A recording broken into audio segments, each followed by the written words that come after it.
sought to indoctrinate citizens of other countries into supporting divisive left-wing causes. These Biden-era DEIA programs spread unwanted divisive leftist ideology to foreigners, driving resentment against our country and making it harder to achieve legitimate foreign policy goals that actually would improve Americans' lives. President Trump's order removing DEIA from the government is already having a positive effect. However, the department should also retroactively reevaluate everyone denied promotions from 2022 to 2025 without using DEIA scores, and then give promotions with back pay to those found worthy. More generally, because there appears to be a persistent pattern of bias in tenure and promotion decisions, employee evaluation should exclude anything that might allow a reader to infer an employee's race, sex, religion, or other protected characteristics. Additionally, to better protect whistleblowers, there must be reforms to the department's grievance system and how IGs and the OSC handle complaints, which I've detailed in my written testimony. Thank you, and I welcome any questions from the subcommittee. Thank you, Mr. Rogers. I now recognize Ambassador Abercrombie-Winstanley for her opening statement. Thank you, Mr. Chairman, Mr. Ranking Member, members of the subcommittee. I want to thank you for the opportunity to join you here today to address some of the misconceptions around diversity, equity, inclusion, and accessibility as characterized in the title of this hearing. I come from a family of proud public servants. I have 3 siblings, an older brother who served in the Army, a younger one who is a submariner veteran, and a sister who is a retired Navy captain. But I'm the only one who faced a terrorist attack while serving her country in the Middle East. During 30 plus years of assignments in the State Department, I stepped up to challenges in Cairo, Jakarta, Baghdad, and the Gaza Strip. Because of the stellar record and more, I was selected as the first woman to lead a diplomatic mission in Saudi Arabia. America got to show her best leaders come from all backgrounds. So when called on to go to one of the most conservative nations in the world as a working mom with a young family, I was honored to go. And when terrorist threats required my family's evacuation and separated us for 18 months, I stayed. My presence conveyed a powerful testimony about the rights, capabilities, and patriotism of women without uttering a word. Even so, the most challenging assignment that I took on in my 30-plus year career was to support my colleagues, all of them, as Chief Diversity and Inclusion Officer for the department, CDIO. Why do the hard and too often misunderstood work to ensure America's representatives represent the breadth and complexity of our nation?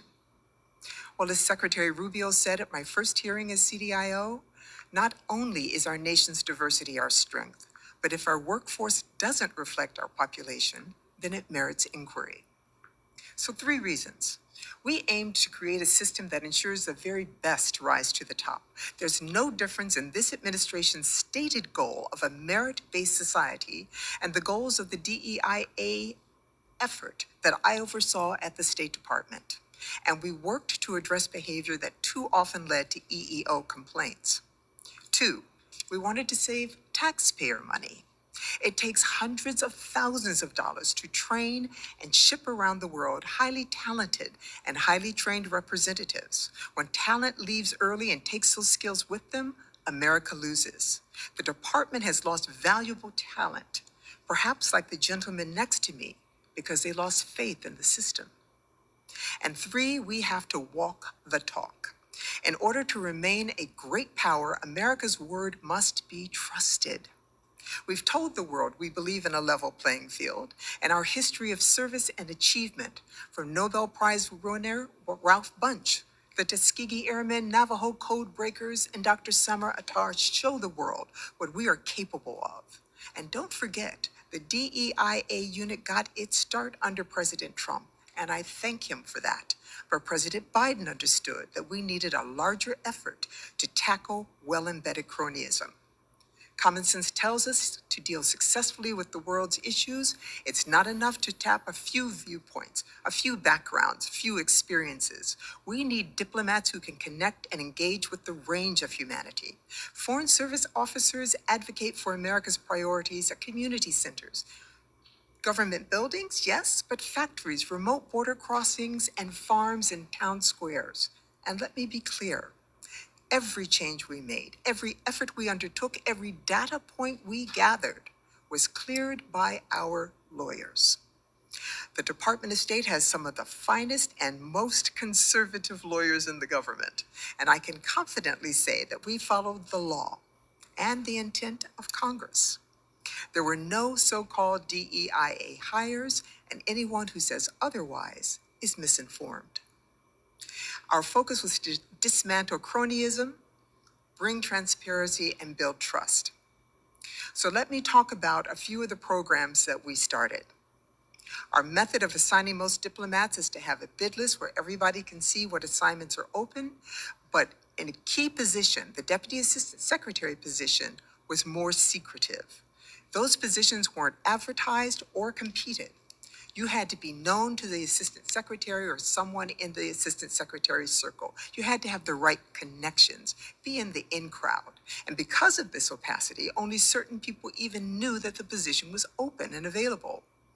This cronyism was far from meritocracy, and the Office of Diversity and Inclusion led the efforts to ensure that these positions, like others, were advertised and openly competed. Is this something that the American people would want to see turned back? This transparency? And I can tell you the first recipient of that DAS position under this new system was a white male. He wasn't the only one, but he was the first one because inclusion means everyone. Another priority was to bring transparency and fairness to the assignments at a lower level. We brought strong business practices to improve our selection processes. We brought in standardized questions and panel interviews, something that business has been using for years, but the Department of State had not. And one of my favorite changes was modeled on the U.S. military culture, something I heard from my siblings all the time. We've got your back. My office worked with key stakeholders in the building and our embassies abroad and host governments to put a stop to widespread harassment and discriminatory treatment to some of our diplomats from various agencies at embassies overseas. Many reported being stopped, questioned, detained, even harassed by government officials in a way that would be illegal in the United States. Sometimes the diplomats... Madam Ambassador, your time Yes. is up. All right, you see, I'm excited about these programs. I am as well. Well, thank you, Madam Ambassador. Okay. I now recognize myself for 5 minutes. You know, I want to go over a couple of things that you just made mention of. You talked about inclusivity means everyone. Can you tell me how doing an actual event which is only tailored towards a certain gender or a certain sexual preference or a certain racial bias is in some way inclusive of all, as opposed to just saying that everyone is welcome? Mr. Chairman, when you say doing a certain event, are you talking like Let's a just Black say, for History example, an Month event or Women's History? LGBTQI event. Do you think that's inclusive of every individual, that they would feel that that's something that they want to partake in? So I believe that it is a learning experience for people who don't belong to that group. That's why. But again, I'm affinity asking, groups- it's not about learning. We do that I a lot. understand. So I work Yes, in the you Foreign said, Service is it as well. inclusive? And I know for a fact that we learn about cultures. We learn about regions. We learn about the idea of not just cultural exchanges, but also what are some of the actual norms that you can actually learn about that allows you to be a better diplomat so that you can engage with them, because sometimes people are a little more vague and ambiguous in how they say things, but it's a cultural issue, not that they're trying to evade the question. So I understand that portion of it. Okay. But what we're talking about is inclusivity means everyone. Yes. So when you section off particular groups, do you think that that is inclusive when you're trying to tailor money to only go towards those particular groups for particular events? The point is to bring in underrepresented groups. That is why, and we have the statistics. GAO's done reports for many years that show we have underrepresented groups in the Department of State.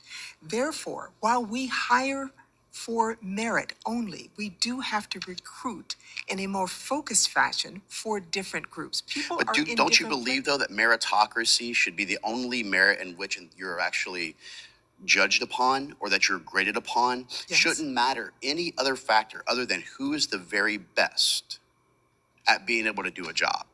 And I don't think that, having served in the United States military for a number of years, I don't think once did I look to my left and right and say, gosh, I sure hope that he knows his pronouns. Gosh, I sure hope that he has this background and culture. Gosh, No, I said I hope that he's the absolute best warfighter that we have who's standing to my left and right. And it's the only thing that I cared about. As I fought with a gentleman who was from Cambodia, who lived in LA, a man from Brooklyn, a man from Lombard, Illinois, all of which the color of their skin didn't matter. We all wore green. And that actually matters, more so than any other diversity, equity, inclusion, which has been nothing but a divisive tool. But I will ask this. Can you please outline how much money did the department allocate to fund the Office of Diversity, Equity, Inclusion every fiscal year? Every fiscal year. At the beginning, my first year, our budget was about $2.2 million. By the time I left, it had grown to about $7 million. And these figures are, you probably have access to them already, of course. There were other programs throughout the building that might have fallen under the rubric of what the Department of State always used, which is recruit for diversity, but we hire for merit. There were no DEIA hires. And can you just explain to me, how did this funding advance American interests overseas? How did this funding support the actual toppling of the Iranian regime, who was brutally murdering and torturing people like Mahsa Amini? How did this diversity, equity, inclusion prevent the Houthis from increasing attacks that disrupted 12% of global trade, the unfreezing of assets that led to a continuation of proxy funding? How did DEI and the office within the State Department help our overseas security and national security interests? Sure, if I may. Please. As I mentioned in my remarks, and as we all know from the 1960s, our reputation matters. That's how we build allies. That's how we build support. And trust matters, right? I beg your pardon? Trust. Our allies must trust that we're going to be there, Trust, right? but that we are going to. Just like Biden showed trust when he withdrew us from Afghanistan, abandoning so many of our SIV and others who fought alongside us for 20 plus years for political reasonings. I believe that was a great harm, and I understand that that harm is continuing even now with the SIVs, that they are not able to come to the United States now, which is not good. But if I may answer the question that you asked, our reputation of being a country where merit counts, where if you work hard, you can achieve. And that means all of us going and showing the world that all of us are able to benefit from our hard work is important. It does help our foreign policy. Well, I agree that hard work matters, especially as a person who grew up in a broken home where my dad spent 32 years in prison. My mom spent 7.5 years in prison. It was riddled with drug addiction and other substance abuses. Hard work is what matters. Hard work is what got me here, and why our socioeconomic background shouldn't define us as individuals, and we shouldn't divisively try and identify people by anything other than the best and the hardest working. With that, I'd like to now recognize my ranking member, Mr. Moskowitz, for 5 minutes. Thank you, Mr. Chairman. I'm actually going to go to Madeline Dean first for questions, if that's okay. Recognizing the gentle lady, Madeline Dean. Thank you, Mr. Chairman. Thank you, Ranking Member. Thank you to all of you for coming to testify today before this Subcommittee on Oversight Foreign Affairs Committee.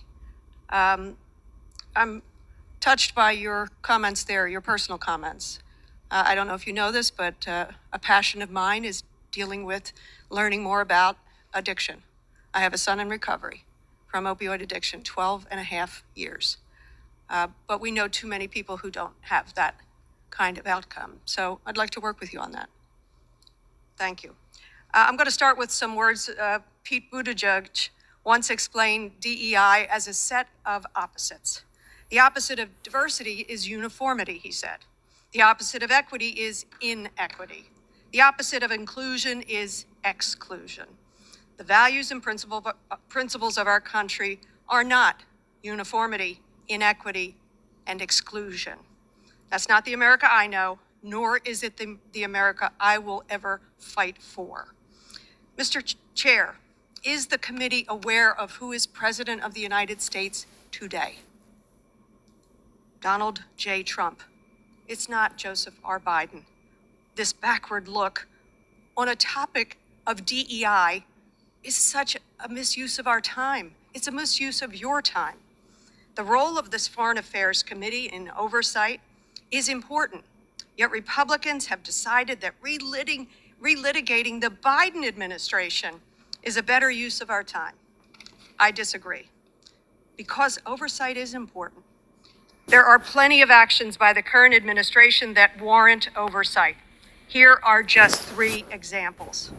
The illegal shuttering of USAID and the subsequent spread of disease, death, and starvation of children deserves our oversight and our attention. 2, the National Security Advisor's irresponsible and likely criminal use of Signal, and apparently many, many times, as well as Gmail, recklessly compromising our own national security and a military operation, as well as intelligence officers and military personnel. Boy, that deserves congressional foreign affairs oversight. Number 3, the incompetent and incoherent use of massive tariffs, even on our allies, especially on our allies, deserves congressional oversight. It is the largest tax hike on Americans in peacetime since World War II. We should be taking a look at the loss of $11 trillion in 11 weeks by this president who inherited an economy that was the envy of our allies. And while this president weaponizes tariffs against our allies, they continue to show respect to our country. They continue to show respect to our country that the president does not show respect for theirs. Lithuanian leaders, think of this, you saw this, it was so moving. Lithuanian leaders and citizens gathered to give our 4 fallen American soldiers a dignified and honorable farewell as they sent them here to the United States. But where was the commander-in-chief? He canceled his attendance at the dignified transfer of the bodies of 4 American soldiers who tragically died in Lithuania. Well, after all, he had a couple of golf games to go to, $1 million a plate fundraiser for a PAC that supports him, and I guess a few tchotchkes, Trump tchotchkes, to sell along the way. Don't attend the return of our fallen heroes. Who exactly was he raising the money for? I'm not really sure. Certainly not the American people who are suffering massive losses in their retirement, in their attempt to save money for their kids' education, in their attempt to pay for everyday goods. But here we are talking about DEI under the Biden administration. Are you kidding me? This is a farce. I apologize that you are here for this farce. You should not be. As qualified as you are, this is not what you should be talking about with us. I regret the waste of your time, the circus that this is. As you might imagine, I am utterly outraged. Today's hearing is unserious and unworthy of this committee. It reflects poorly on those in this room who decided to convene it. And I want to be sure that is on the record. Mr. Chairman, I yield back with the simple question, who is the President of the United States?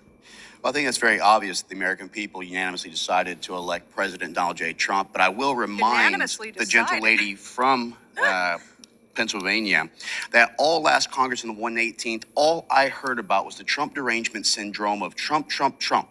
But yet you want to talk about the 4 bodies. Let's talk about when Joe Biden was checking his watch while they were offloading what was his responsibility and his failure on August 26, 2021, 96 when we members, lost 13. 96 members have been returned. Donald Trump was there for 4. Ms. Dean, I reclaim. Ms. Dean, your time is over. To enter some documents in the record. Without objection. Let me just So tell you ordered. what they are. I'll enter into the record FY22 NDAA, which had bipartisan support, including Secretary Rubio, who was an original co-sponsor that explicitly endorsed promotion of DEI. Number 2, the Secretary said, a quote, the Secretary shall implement performance and advancement requirements that reward and recognize the efforts of individuals in senior positions and supervisors in the department in fostering an inclusive environment and cultivating talent consistent with the merit system principles. Such as such participation in mentoring programs or support sponsorship initiatives, recruitment events, and other similar opportunities. I'll also note for the record the bipartisan statement from Representatives McCall and Meeks in 2021, applauding the NDAA's focus on strengthening management operations of the Defense Department of State by recruiting and retaining a diverse workforce. I'd also like to enter into the record 2 articles from The Atlantic that I'm sure everyone here is familiar with regarding the National Security Advisor's use of Signal. They are by Jeffrey Goldberg. Number 1 is Trump administration accidentally texted me war plans, for the record. Number 2, here are the attack plans that Trump advisors shared on Signal. And the final, Nick Kristof, New York Times, talking about exactly the cost of shuttering USAID, the millions around this world who will lose their lives. With that, I yield back. Okay. I appreciate it, Ms. Dean, but I will just go ahead and say, while you were mentioning Senator Rubio, now Secretary Rubio, while you were mentioning Chairman McCall, no longer Chairman of the Foreign Affairs, and Ranking Member Meeks, I'll ask the question that you asked me to make it easier. Who is the President of the United States right now? Donald Trump. At the directive of President Trump, DEI is something that we will be eliminating, but we will enter your documents to director, and I genuinely look forward to working with you on things like substance abuse and addiction issues. It's something that is not studied enough, as well as for mental health, which is a key thing. And I will point out and recognize a Marine, Carl Castillo, who just took his life last week. We definitely need to do more. And it's not just continuing to issue out more pharmaceutical drugs for our service members. I look forward to working with you on that. Likewise. Thank you, Mr. Chairman. Thank you, Ranking Member. We will now go to a second round of questions. I will just state for the record that in order for us to move forward as a nation, we must understand the mistakes of the past. And while this is just our first hearing, I think it is apropos for us to go through the past so that our next hearings can focus on how do we actually resolve key issues. But we did talk about oversight. The role of oversight is also how taxpayer monies, us as good stewards, are being utilized. And I think that we have seen where the offices of DEI, utilizing the 2 million and 7 million and 10 million and continuing to go up in numbers, could have been better spent on things that we all care about. Stopping the Iranian regime from nuclear power and allowing it to be a democratically elected free Iran. Stopping Russia's aggression, making sure that it's territorial sovereignty, and stopping China's continuation of its advancement towards a one nation unification towards Taiwan. So I'm with you 100%, and we all share that sentiment. At this time, I'll recognize myself for 5 minutes. Mr. Hankinson, can you please outline the impact that DEI policies have had on recruitment and retention across the State Department? On recruitment, we've essentially, we can debate what the term DEI hire means, but we have changed the way in which people come in. Instead of, you have to pass the written, then you take the oral, and then 10% of the people pass the oral. Now, you don't have to pass the written. They'll dig into that bucket with this holistic, or whatever you want to call it, character review, just like the universities do, so that they can get the right percentage.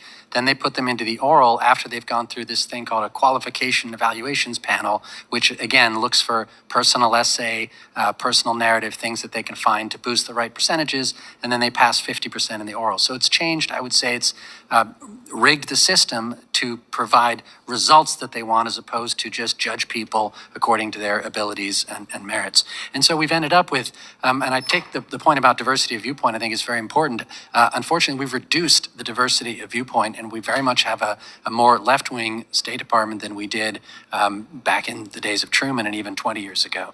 As far as morale, look, one side always wins when you rig a system, so I imagine they feel better. But the other side loses, and that's why, as Americans, it's always been so important that we judge each other not according to those immutable characteristics, but by the things that are more important. And I would say that has suffered in the past 5 years. Thank you so much. And this whole rebranding of DEI, Mr. Rogers, Mr. Hankinson, in what ways could DEI initiatives continue under a different name or office within the State Department? They can just we've seen this happen in multiple government agencies and private corporations. They just change the job title of the person administering the program. They can rename the existing programs, but keep the same content of the programs and the rules that are applied. They can, like I said, change position titles, and then they can put DEI concept into other programs that you wouldn't know that they'd have done it, because based on the name, you wouldn't be able to see it. This is a real persistent problem, is that sort of attempt to burrow it in and hide it in other places. And what kind of protections, Mr. Hankinson, do you think that we should implement to ensure that DEI initiatives cannot just simply be rebranded under a different name? It'll be difficult because they're pretty embedded, and a lot of people believe in them and do very well out of them. But I think one thing is oversight about where the money goes. The number I heard was more like $40 million over the past 2 fiscal years spent on DEI and related programs, because you have to count things like paying a trainer $10,000 to come and talk to people about microaggressions. So I think that stuff has to go, the things that are divisive. And then one suggestion that I have is to change the recruitment and the promotion process so that you eliminate all of the obvious factors that you can tell about somebody, like their sex and their race and so on, so that you can judge them on how they did their job, how well they speak the language, how many times they've been to the region, and so on. And just for the record, do you feel that since implementing the DEI officer, or DEIA, that the State Department has become more effective in their diplomacy efforts and in securing U.S. national interests abroad? I believe in metrics, and I believe in proof, and the science. I don't see any metric by which you can judge that we have gotten safer, more prosperous, or more effective as diplomats as a result of spending this money. And I've seen some research that shows the exact opposite, that in fact morale and distrust and general sense of well-being among employees has gone slightly down. Mr. James, or Mr. Rogers, I'd love to hear your response as well. There's this saying, politics stops at the water's edge, that was popularized after World War II.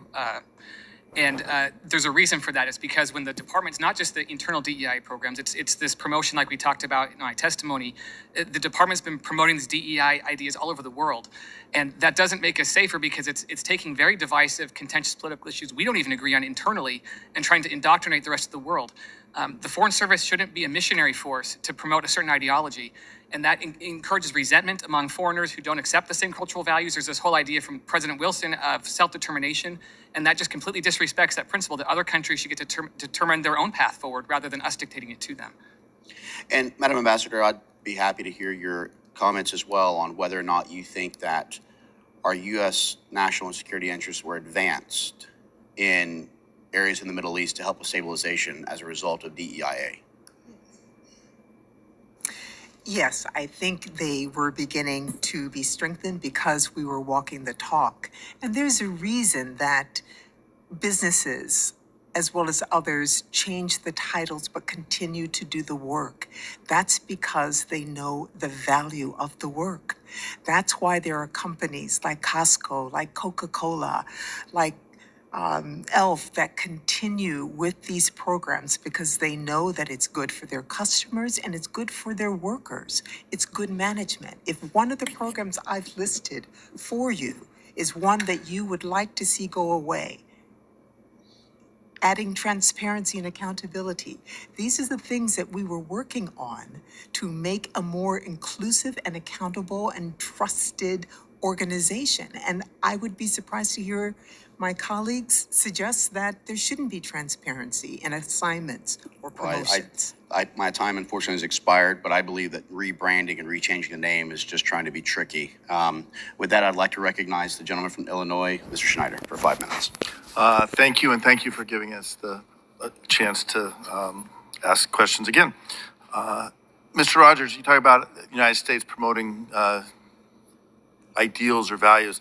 Should the United States be promoting democracy around the world?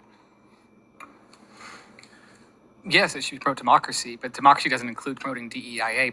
I'm just asking, should we be promoting anti-corruption around the world? Absolutely. Okay. Mr. Hankinson, we've talked about as the State Department's changed, what percent of the senior ranks in the State Department are white? I couldn't tell you exactly. If but you were what I to will guess, say, is it more or less than 50%? It's the senior ranks is probably far higher than 50%, because they were recruited in the 90s when the recruitment was not the same as it is today. 82.4%. So, What's changed? America's demography's changed. In 1990, it was probably 80% European and 12% African American, and the rest, Hispanic and Asian. And now the numbers of Hispanics are far higher, Asians are far higher, and so you will see a change in the recruitment. Also, women, I believe, are now slightly over 50% of new recruits. Ambassador Abercrombie-Winstanley, you've served in the State Department for a long time. You've been a diplomat around the world. I'm going to give you the rest of my time. Can you talk about why it is so important, two things, that the people who travel across the world to represent our nation reflect who we are as a nation, and why, as people see that, they appreciate that the people who are in those countries have an appreciation for the nuance and distinctiveness of each of those countries? Absolutely. Thank you, sir. I know from my own personal experience, the surprise when I have walked into rooms representing the United States of America, the reaction of me being part of a delegation. Oh, you Americans, you talk about this, but you're actually doing it. You're a U.S. diplomat. And it brings us credibility as a nation that has said for centuries that everybody can come here and reach their full potential. That is what DEIA is about, trying to level the playing field so that people get as far as their abilities will take them. That is the message that we've been giving the world, and we have to show that diversity to be taken seriously. And people are watching us now as well, because we did make the case successfully about leveling that playing field. Again, the Department of State recruits where all of our different populations are in the nation, and we do live separately. People say Sunday morning is the most segregated time of the week in America. So we are in different places. So we have to recruit in different places, but we hire for merit. You have to pass that written exam until we made the changes, and keeping in mind that the written exam is very similar to an SAT test. Those sorts of questions are not what determine whether you're going to be a good diplomat. That's in the oral assessment, the assessment when we're asking people hypotheticals about situations that have happened with diplomats. That is where the rubber hits the road. And I've been an assessor, so I'm very familiar with all three sections of this exam and the difference, and my colleagues will know this because they've been through both. They know what that written test is, and they know what the oral test is. So these are the things that help us get all of America through the door and out to the world. Languages, firsthand experiences with different cultures, my ability to blend in the streets of Cairo were what got my Arabic so good, and my ability to do negotiations in the vernacular, to do interpretations. When Governor Sununu came to Egypt, I was the one that was his interpreter for meetings. Those are the sorts of things that come because we have all Americans represented, and the world is watching us. We cannot give up on this, and people will continue to do it. They'll call it something else, but it's good leadership, it's good management to take care of all of your people, not just the ones that remind you of you or that you have something in common. They went to the same school as you. Take care of everybody. That's inclusion. And I'll add one thing with the writing test. I was an engineer undergraduate. Writing was not my strength. I know that if I was going to get into a career and succeed, I had to learn to write. But if I could get in the door, I would have the chance to gain those skills and use my other skills that come naturally to succeed. That's why we have to balance how we evaluate people, not with a standardized test, but with evaluations of what do they bring in the full package. I yield back. Thank you so much, Mr. Snyder. I'll just point out the fact that there's a difference in equity and equality. And the difference is one believes in equal opportunity, the other one believes in equal outcome, and that is not merit. And I will say one more time that it is important for us to understand the history and our past mistakes in order to try and advance and move forward to guarantee we have a stronger diplomatic corps, to make sure that our armed forces have everything they need, because none of our adversaries are scared by the ideas that we can he, him, she, her, they, them, or outpronoun them as we walk on to the battlefields, whether that be militarily, diplomatically, or economically.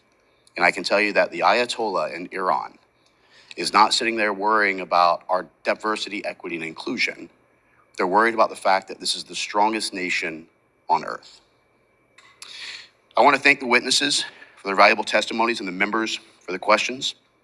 The members of the subcommittee may have some additional questions for the witnesses, and we will ask you to respond to these in writing. Pursuant to committee rules, all members may have 5 days to submit these questions and extraneous materials for the record, subject to the length and limitations. Without objection, the committee stands adjourned.